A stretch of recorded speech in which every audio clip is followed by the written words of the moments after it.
Bura Mabudalangi, County Mabusia. Riwruok mar dinde Interreligious Council okwayo tend pinje mag Afrika mondo kaw ting' mar thiro midhiero ma ikelo gi lokruok mar lwasi. Jodolo bwo riwruogno wacho ni Afrika oseneno matek kaluwore gi midhiero ma ikelo gi lokruok mar lwasi ka oriwo koda ka oro, oula, kech e kind weche mamoko.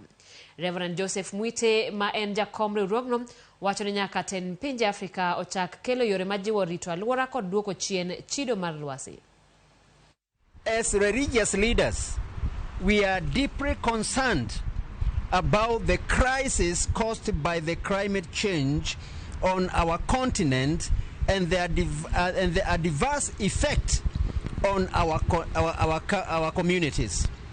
We are witnessing the devastating effects of climate-fueled droughts, floods, cyclones, desertification, and food insecurity, displacement of people, and the conflicts that continue to rise. As religious leaders, we are called to protect and nurture our environment.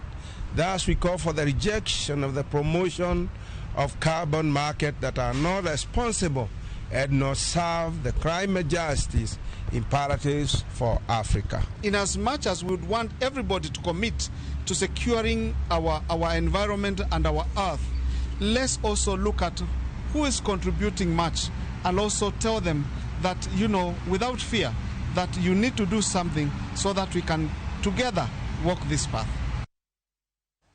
Familia more gweng' ma Kiboyet Belgut